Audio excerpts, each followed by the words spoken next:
Kalau ibu jalan kondangan pakai anduk doang, pantas apa enggak? Enggak mau. Kenapa? Kenapa sholat begitu enggak malu? Ini malaikat bu kanan kiri, bukannya pundak doang. Ini malaikat kanan kiri, apalagi kalau yang udah telanjang bulat. Habis mandi buka anduk langsung aja pakai ini tuh, mau kena. Masa iya ketemu sama Allah telanjang bulat? Kalau kenceng masih bagus. Nah ini. Makanya kita kalau orang dulu ngeliat gak? Kalau lagi datang bulan Ramadan itu nyediain kaleng di bawah tempat tidur. 3 bulan dia beliin saya mobil lagi, Yaris yang terbaru. Subhanallah, Allah kasih betubi-tubi rezeki, gak akan pernah diputusin sama Allah. Jadi jangan khawatir saat kita dalam keadaan susahan, terus pasrahin diri kita kepada Allah.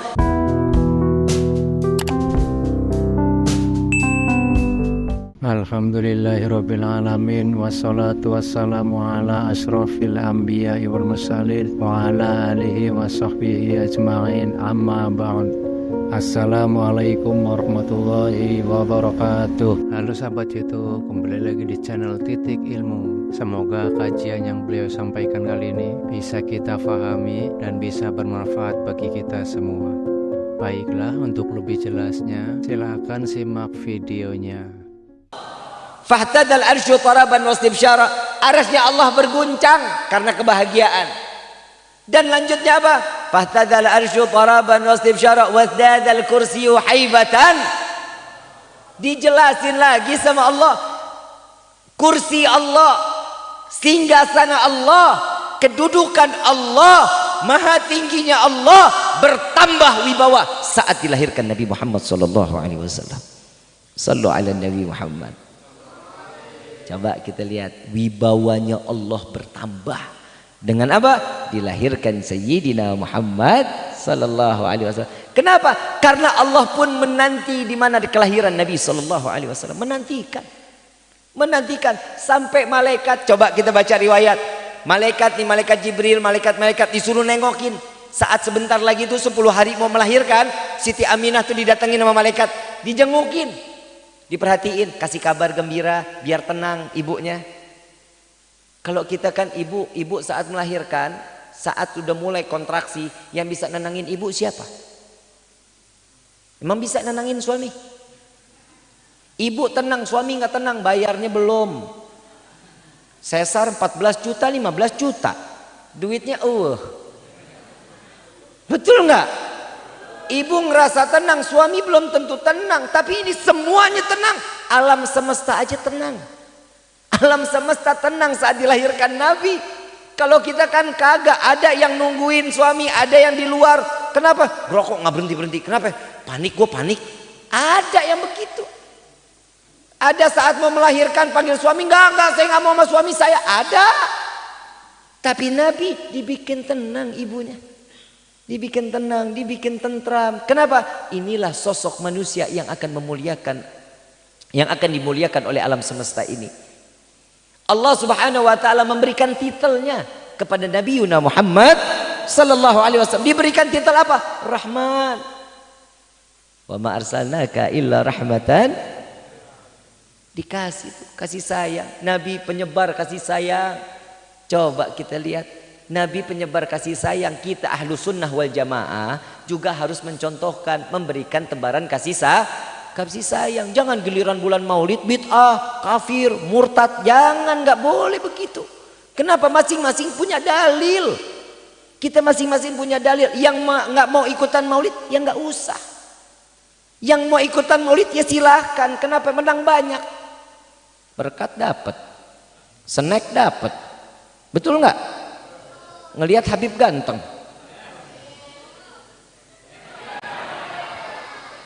Pak, masa nggak boleh Pak saya nyanjung diri mah? Habis kagak ada yang pernah bilang saya ganteng sih. Yang bilang saya ganteng mama sama istri saya. Tapi subhanallah, berkahnya ada nggak nih di sini? Ada berkahnya. Berkah yang pertama silaturah, ada berkahnya. Dan Nabi membawa berkah buat kita. Jangankan kita, tahu Thuwaibah, budaknya Abu Lahab, diberikan keberkahan oleh Allah. karena menyampaikan kabar tentang Nabi Muhammad sallallahu alaihi wasallam. Wahai Abu Lahab, saudaramu Abdullah, istrinya telah melahirkan seorang anak laki-laki sempurna. Abu Lahab senang luar biasa, gembira luar biasa. Wahai Suhaibah, di hari ini juga aku merdekakan engkau. Nabi baru lahir udah bawa berkah buat Suhaibah. Jangankan Suhaibahnya, kita ini alhamdulillah sampai gini hari kebawa keberkahannya. Terutama para alim ulama, para kiai, para ustadz, para habaib. Alhamdulillah, kulkas di rumah nggak bisa ditutup. Kalau datang bulan Maulid nggak bisa ditutup, engselnya rusak. Ada aja keberkahannya. Bukan hanya itu, bukan. Tapi keberkahan yang nyata. Saya sekarang bisa kenal sama orang Cimaranten. Betul ya? Bisa kenal. Ada silaturahminya. Orang yang pertama jalin silaturahmi, umurnya dipanjangkan oleh Allah. Yang kedua, rezekinya akan diberkahkan oleh Allah. Yang ketiga, dimatikan dalam keadaan husnul khatimah, dengan membawa iman kepada Allah. Alhamdulillah. Di dalam acara kayak gini ada kan silaturahminya? Ada. Keberkahannya ada? Ada. Ya udah Bib. Di luar sana dia ngomong, Nabi kan manusia biasa, jadi nggak usah terlalu diagung-agungkan, dimulia-muliakan. Lah, yang mengagungkan siapa? Bukan kita. Allah lebih dulu mengagungkan Nabi. Kalau sang pencipta aja, Rabbul Alamin, Tuhan seluruh alam, mengagungkan hambanya Nabi Muhammad SAW, kenapa kita yang manusia hina nggak boleh ngagungin?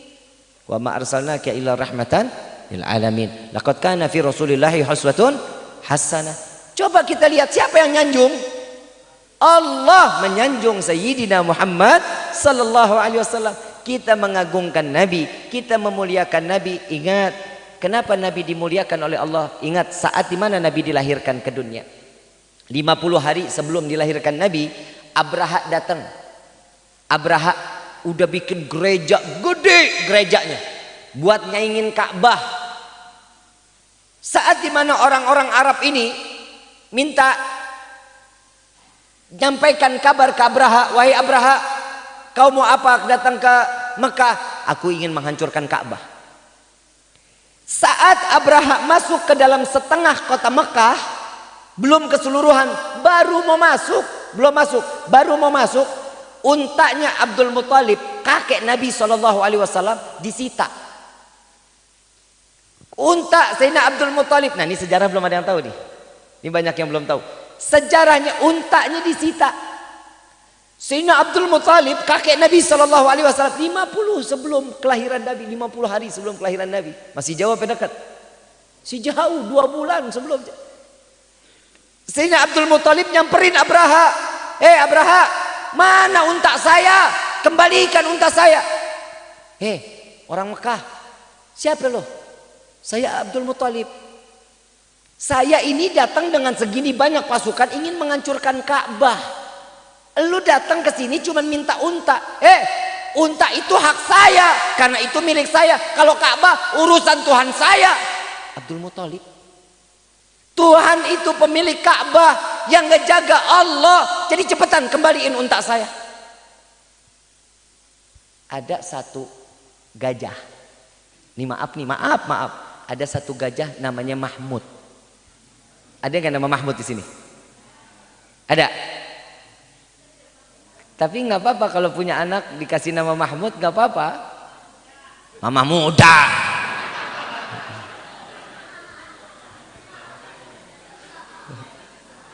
Nama nih gajah Mahmud.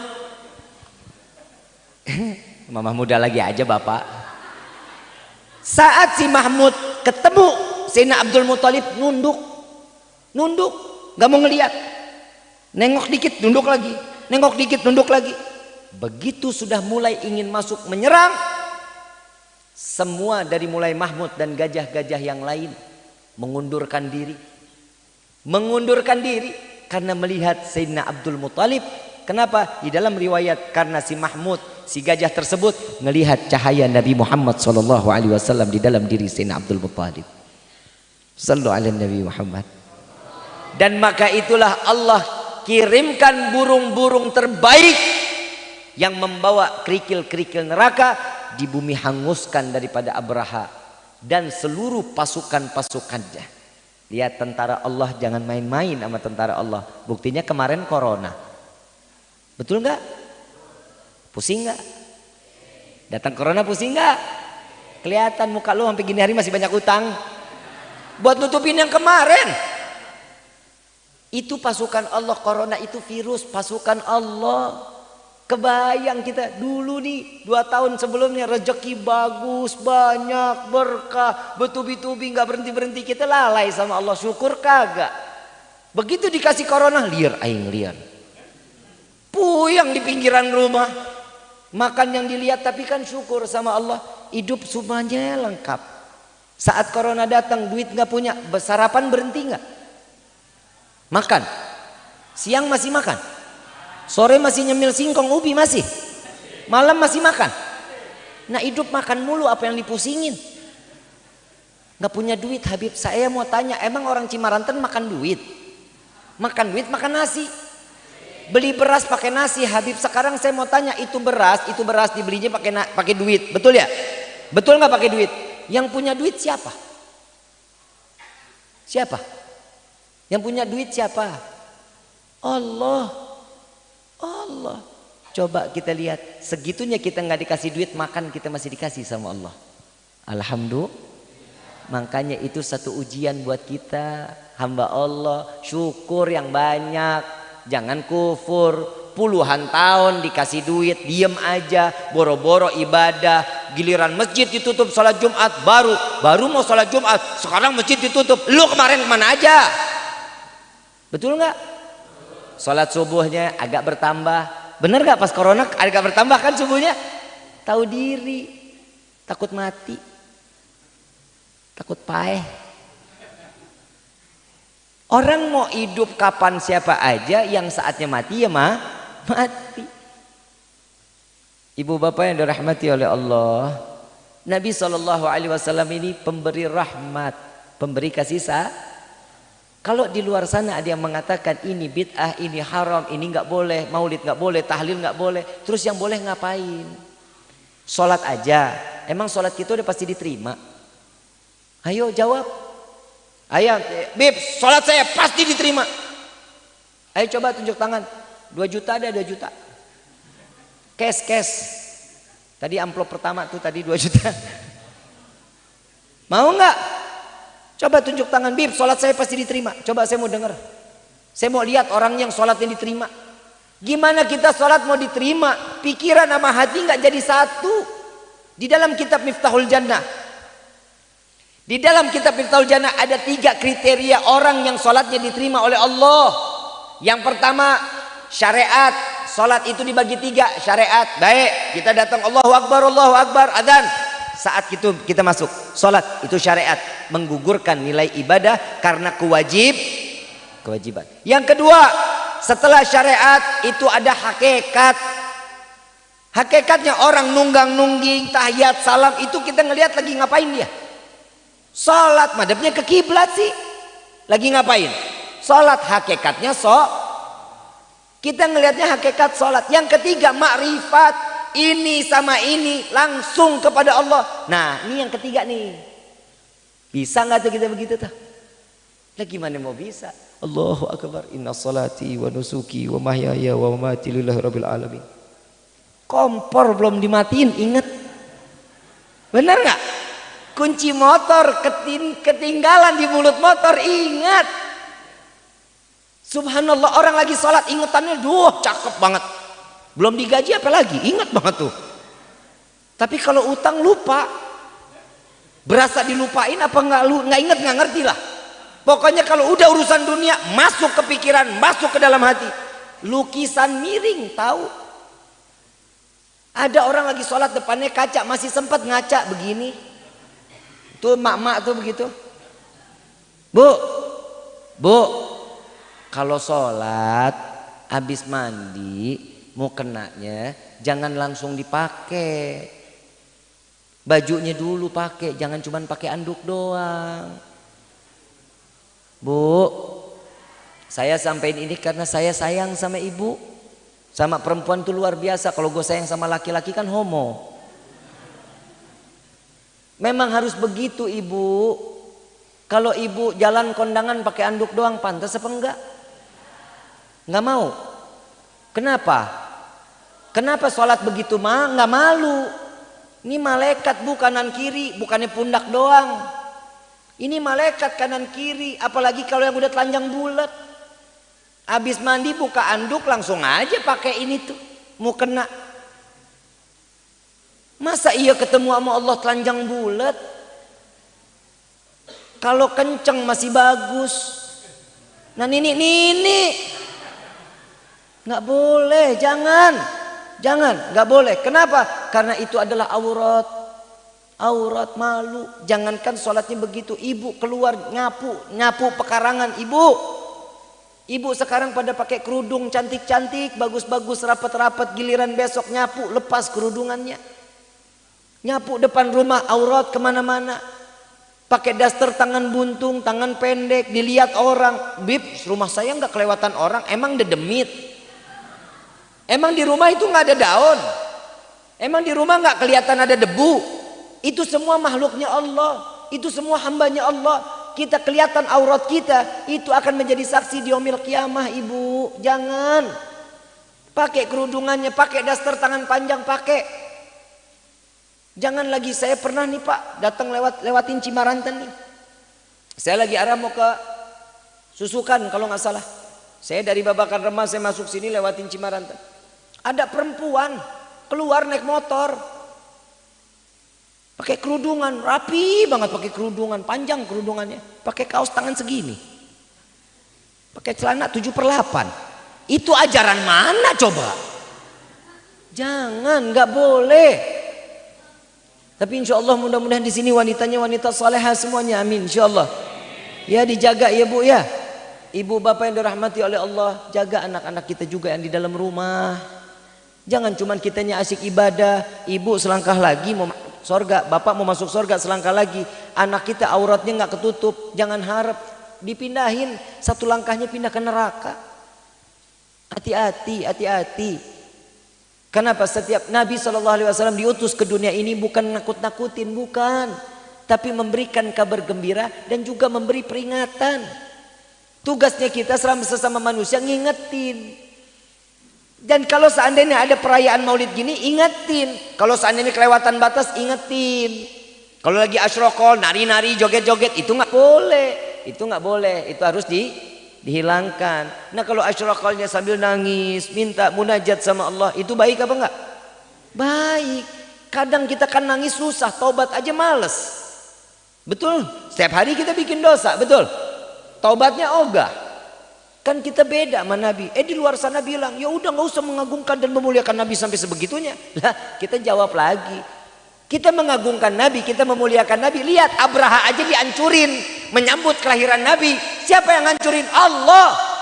Saat Nabi dilahirkan ke dunia, pilar-pilar kekuasaan Romawi Persia dengan gagahnya diruntuhkan oleh Allah. Karena kenapa? Menyambut kelahiran Nabi Muhammad SAW. Api Majusi ribuan tahun disembah saat dilahirkan Nabi dipadamkan oleh Allah. Itu semua ribuan tahun sebelum dilahirkan Nabi Allah bisa lakukan. Tapi kenapa saat di malam kelahiran Nabi? Karena ta'ziman wa takriman lin Nabi Muhammad sallallahu alaihi wasallam. Karena Allah memuliakan Nabi, karena Allah mengagungkan Nabi. Kenapa kita merayakan Maulid? Karena kami ingin memuliakan Allah, kita ingin memuliakan Nabi, kita ingin mengagungkan Allah, kita ingin mengagungkan Nabi, agar kami ingin juga diagungkan dan dimuliakan oleh Allah Subhanahu wa taala. Amin ya rabbal. Bib, tapi kan Nabi kan manusia biasa. Ini kalau ada yang ngomong begitu setuju nggak nih? Nabi manusia biasa, nah manusia luar biasa. Luar biasa. Zahirnya manusia, betul ya? Tapi kan beda kita sama Nabi. Kalau Nabi terima wahyu, betul? Kalau kita punya anak namanya, beda nggak? Beda, itu perbedaan yang pertama. Waktu juga beda. Kita dikasih waktu 24 jam, Nabi juga diberikan waktu 24. 23 jam Nabi pakai buat ibadah kepada Allah, sholatnya ribuan rakaat. 1 jam dipakai sama Nabi tidur, istirahat, makan, ngobrol, silaturahmi, bincang-bincang. Itu yang dipakai sama Nabi dan itu dihitung nilai ibadah kepada Allah. Karena Nabi di dalam ngobrolnya, di dalam tidurnya tidak dihitung lalai. Kenapa? Karena dihitung di dalam nilai ibadah kepada Allah. 24 jam dipakai buat ibadah kepada Allah. Kalau kita 23 jam maksiat sama Allah, 1 jam kita lalai sama Allah. Beda nggak kita sama Nabi? Beda. Kita nggak ada sama-samanya. Oh ya udah Bib, itu emang Nabi kerjaannya begitu. Nah udah kalau tahu Nabi kerjaannya begitu ya alhamdulillah. Berarti kita kan beda.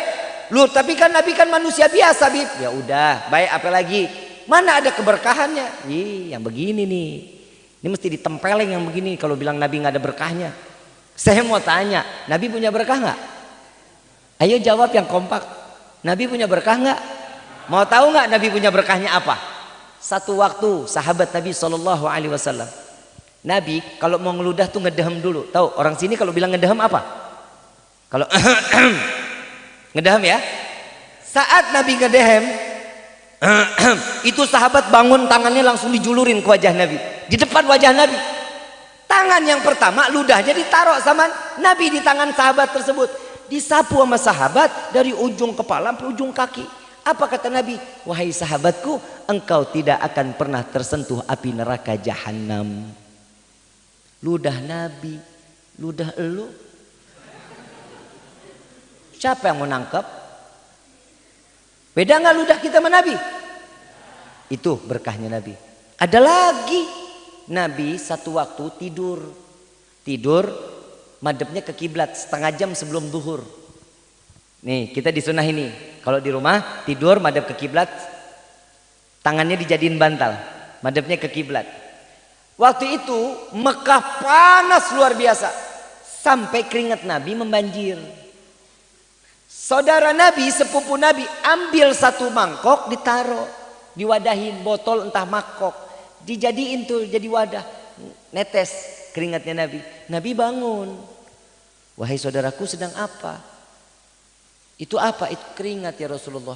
Keringat siapa? Keringatmu ya Rasulullah. Untuk apa? Untuk aku jadikan wewangian ya Rasulullah. Keringat Nabi wangi, kasturi. Keringat elu Apak bin Asem. Beda nggak kita sama Nabi?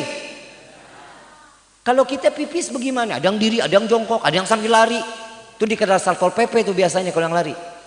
Kalau ada orang yang berdiri kencingnya, sama binatangnya sama udah. Jongkok. Nah Nabi satu waktu setiap malam, Nabi itu kalau mau pipis ditaruh di satu bejana. Bejana ditaruh mangkok, pipis Nabi. Setelah pipis, besok baru Nabi buang. Besok pagi baru Nabi mau buang. Nah satu waktu Nabi belum buang, itu ditaruhnya di bawah tempat tidur. Sama Nabi ditaruh di bawah tempat tidur. Makanya kita kalau orang dulu, ngeliat gak? Kalau lagi datang bulan Ramadan, itu nyediain kaleng di bawah tempat tidur. Ya, kalau mau ngeludah tuh taruhnya di kaleng. Itu orang dulu, orang-orang tua kita dulu tuh. Nah kalau Nabi, pipisnya Nabi pipis ditaruh di bawah tempat tidur. Setelah itu Nabi istinja. Karena Nabi itu nggak boleh pipisnya diinjak binatang, nggak boleh diinjak manusia. Saat dimana Nabi besoknya, Nabi ngajar dulu. Nabi selesai ngajar, pulangnya baru Nabi mau buang. Begitu Nabi mau buang, pulang ngelihat udah nggak ada bejananya. Ya Aisyah, ngelihat nggak bejana yang dibawa tempat tidur? Nggak lihat ya Rasulullah. Coba ditanya ke Ummu Yusuf. Wahai Ummu Yusuf ini khadamah, pembantu perempuannya Nabi. Wahai Ummu Yusuf, ngelihat nggak bejana yang di bawah tempat tidur? Lihat ya Rasulullah. Di mana? Diambil sama Ummu Yusuf. Ini ya Rasulullah. Begitu dilihat, iya bejananya betul, isinya nggak ada. Ini air pipisnya kemana? Aku buang ya Rasulullah. Buang kemana? Buang ke sini ya Rasulullah. Diminum pipis Nabi, diminum. Apa kata Nabi? Kafir, murtad? Enggak. Wahai Ummu Yusuf, engkau sampai ajalmu tidak akan terkena penyakit kecuali sakratul maut. Pipis Nabi obat. Pipis elu amit. Bu, cinta sama bapak? Pernah minum pipis bapak? Tuh lihat bedanya kita sama Nabi Muhammad sallallahu alaihi wasallam. Coba kebayang.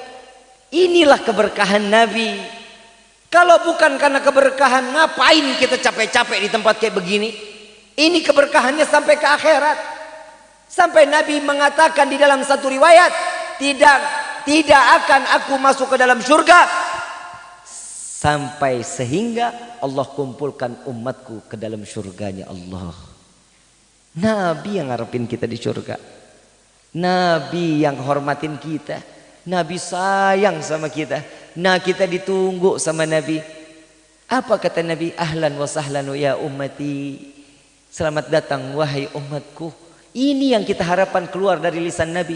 Jika orang-orang dahulu, mereka para alim ulama, dengan gemarnya mereka ibadah kepada Allah, ada yang dengan zakatnya, ada yang qiyamulailnya, mereka saat kembali kepada Allah akan bangga saat membawa pikulan-pikulan amaliyah dan diperiksa oleh baginda Rasul sallallahu alaihi wasallam. Saat dibuka diperiksa oleh Nabi, bangga Nabi. Ya Allah, ini adalah umatku, kata Nabi. Coba bagaimana kita sekarang? Dosa yang kita tumpuk terus menerus, tumpukan dosa, taubat tidak, bermaksiat jalan terus. Apa kelak nanti kita di yaumil qiyamah?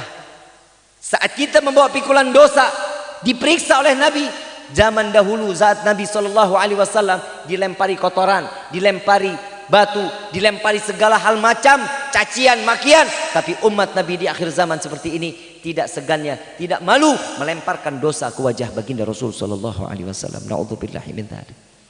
Mudah-mudahan di hari ini kita dijadikan hamba yang saleh, hamba yang salihah, diberikan keimanan oleh Allah, diberikan kabar gembira oleh Allah, sehingga kita dimasukkan ke dalam syurga Firdausul A'la. Amin ya rabbal. Berkah perayaan Sayyidina Muhammad sallallahu alaihi wasallam. Udahlah, kita nggak akan masuk surga kalau bukan karena Rasul sallallahu alaihi wasallam. Nggak akan. Di dalam sholat wajib itu ada sunnah. Kalau semua rukunnya doang, nggak bakal sholat kita diterima sama Allah, nggak bakal. Kenapa pikiran sama hati nggak jadi fokus kepada Allah? Kalau zaman dulu Sayyidina Umar, Sayyidina Ali meninggalnya kenapa? Dibunuh dalam keadaan apa? Sholat. Dalam keadaan sholat, bukan dalam keadaan lagi main, bukan lagi sholat. Saat dibunuh sadarnya selesai, salam, assalamualaikum warahmatullahi, assalamualaikum warahmatullahi. Ngelihat, baru ngerasa ada nyeri. Ini kapan masuknya? Ditusuk lagi dalam keadaan sholat, nggak berasa. Kita nyamuk ngegigit di kaki, repot setengah mati. Ini yang dikata khusyuk, nggak bisa. Tapi alhamdulillah di dalam salat wajib kita ada sunnah daripada Nabi Muhammad SAW. Dan mudah-mudahan kita dikumpulkan oleh Nabi karena selalu mengikuti apa yang disunnahkan oleh Rasul SAW. Perbanyak salawat kepada Nabi, ya, perbanyak salawat kepada Nabi. Ibu bapak yang dirahmati oleh Allah, kalau saya ke bapak polisi, ke bapak TNI, saya sampaikan salam, DKM nyampein, Pak, dapat salam dari Habib. Sehari saya kasih salam 100 kali. Kira-kira nih Pak polisi sama Pak TNI bakal nyari saya nggak? Bakal nyari nggak? Ini orang siapa sih ngirimin salam mulu? Kirim rekening kek? Kan begitu. Kenapa? Lama-lama kenal. Di sini nih kenalnya. Di sini alhamdulillah. Begitu juga Nabi, sebanyak apapun kita menyebut nama Nabi, berapa banyak pun kita bersolat kepada Nabi, pasti Nabi akan ngenalin kita. Dan bukan hanya kita. Saat Allah Subhanahu wa taala, Nabi SAW di dalam hadisnya, tidak akan salawat dan salam umatku ditolak oleh Allah, melainkan Allah kirimkan ruhku kembali ke jasadku hanya untuk memberikan menjawab salam dan salawat umatku. Ini hari kita salawat kepada Nabi. Mau nggak mau nama kita disebut oleh Nabi. Nggak ada nama kita di hari ini yang paling baik selain nama kita, nggak ada, kecuali nama kita yang paling baik. Kenapa? Karena nama kita disebut oleh Nabi. Dan juga bukan hanya nama kita, melainkan kedua orang tua kita pun disebut oleh baginda Rasul sallallahu alaihi wasallam. Alhamdulillah. Ayyuhal hadirun jamaah rahimakumullah. Saya mau kasih satu zikir amalan pelunas hutang. Alhamdulillah. Mau nggak? Mau nggak? Biar rezekinya dibuka terus sama Allah. Mau nggak? Mau ya. Ijazah pelunas hutang. Nih, direkam baik-baik. Ulah tegang amat lu, nungguin amat lu. Ya Allah ya Karim. Doa pelunas hutang. Mau lunas hutangnya? Bayar. Bayarlah. Ya orang lu punya utangnya harus bayar. Ini ada nih. Ya Rabbi salli ala Muhammad waftah minal khairi kulla mughlaq. Saya baca baru ibu bapak baca ya. Saya duluan, ntar ibu bapak baca. Ya Rabbi salli ala Muhammad waftah minal khairi kulla mughlaq. Ya Rabbi salli ala Muhammad waftah minal khairi kulla mughlaq. Ya Rabbi salli ala Muhammad waftah minal khairi kulla mughlaq. Ini dibaca 10 kali setelah sholat subuh dan 10 kali setelah asar atau maghrib. Ringan nggak? Ringan nggak? Saya mau cerita sedikit tentang zikir ini, boleh? Boleh? Ini saya punya cerita pribadi saya. Pribadi saya. Tahadutsan binikmah. Saya lagi di dalam rumah Allah, tempat suci. Saya nggak bohong di dalam tempat ini. Saat dimana saya mengucapkan PSBB kemarin, jadwal 75 jawab batal semua. Gak boleh ada kerumunan katanya. Betul ya? Gak boleh duduk deket-deket, gak boleh. Cicing wae di rumah. Stay at home. Kalau kata orang Cimaranten. Subhanallah Pak, Bu, duit saya gak punya. Mobil ditali krising. Mobil ditali krising. Senang lu, senang. Ngelihat gue susah, senang lu. Tunggakan kontrakan 8 bulan. Beras beak. Duit teboga. Orang Cimaranten boro-boro datang ke rumah. Bib, nih ada nih Bib beras genggam. Tapi kalau lagi giliran ngundang, sadis. Bib, ini tanggal segini Habib harus datang ya, wajib datang ya. Kalau enggak Bib jamaah bisa, wah parah Bib, jamaah bisa demo.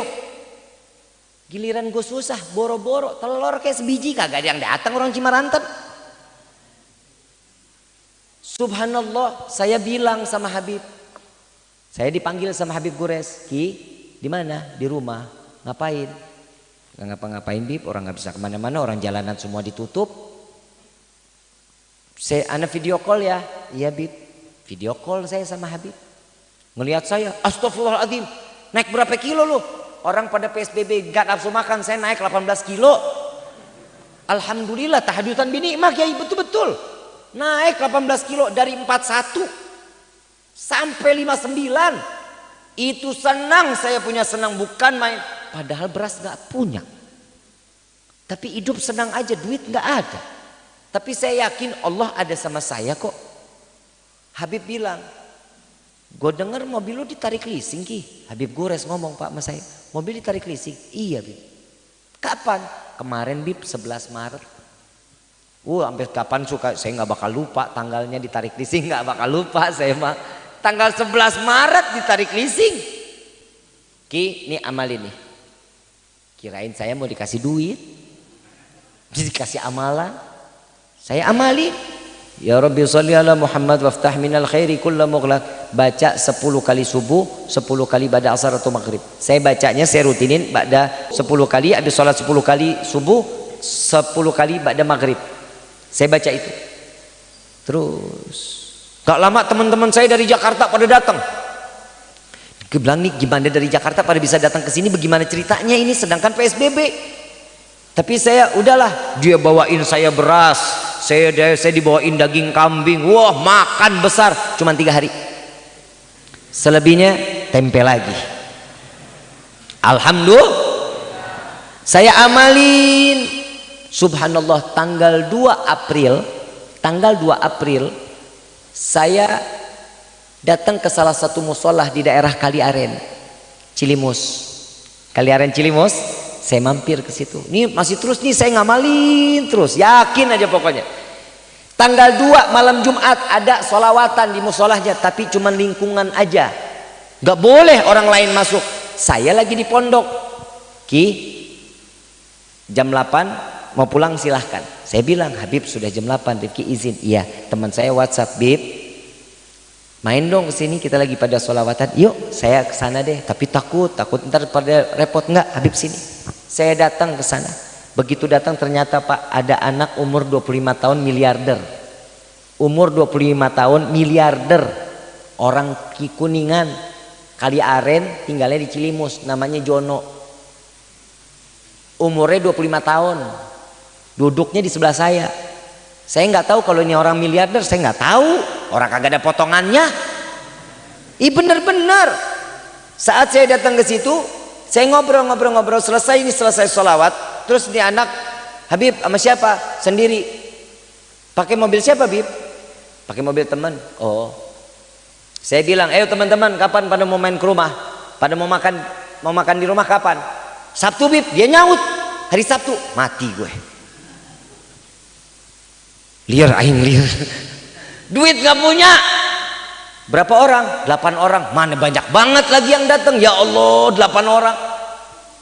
Tapi subhanallah, saat saya bilang, dia bilang 8 orang, besokannya saya ada terima orang nikah di rumah, dibukain amplop. Begitu dikasih amplop, buka 1 juta, Kiai. Demi Allah, dikasih 1 juta modal buat orang kita jamu tamu. Itu Allah buka pertama kali. Begitu hari Sabtu, mereka pada datang, pada mau makan siang, nggak mau ngopi. Kan ngerepotin tamu begini kan. Gue bilang mau kasih apaan, udahlah bismillah. Udah Wan, nih habisin cari makanan yang enak, bawa ke sini. Nih mereka orang-orang yang masya Allah. Yaudah kita layanin dengan baik. Sisa uang kembali cuma 200.000. 800 kemakan. Datang jam 2 makan hari Sabtu. Selesai makan dia duduk ngobrol sama saya. Habib waktu itu mobilnya Alphard bukan? Iya. Kemana? Tarik leasing. Ini orang suka ngungkit-ngungkit, juga kesel gue nih. Ini mulai ngungkit mobil udah mulai sakit hati nih. Habib memang mau ganti apa? Nggak mau ganti, orang kagak punya duit.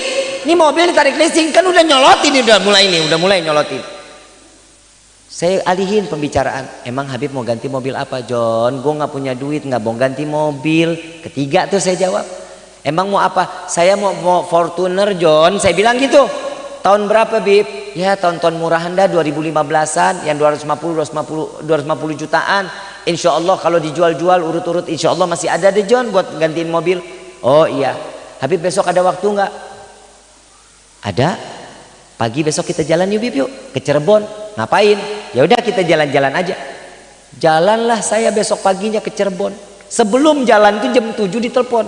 Habib maafin kayaknya nggak jadi, sakit hati gua. Mau diajak jalan-jalan, orang kagak punya duit dikasih ajak jalan-jalan, kan senang ya? Senang. Itu orang yang ikut sama saya tuh hari Minggu, tanggal 4 April, orangnya ikut sama saya sekarang. Saya bilang, oh iya John nggak apa-apa, Bib jam 8 ada acara pernikahan. Oh ya udah nggak apa-apa John. Saya nggak bisa tidur lagi. Saya sarapan. Jam 8:30 telepon.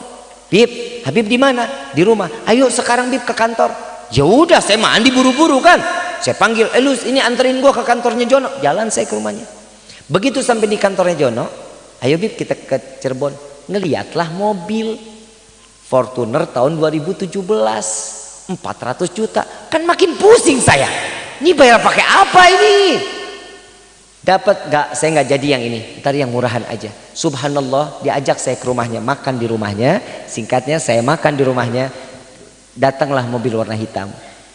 Begitu selesai, Bib, coba Bib dicek itu mobil. Saya cek mobilnya. Wih bagus John, rapi.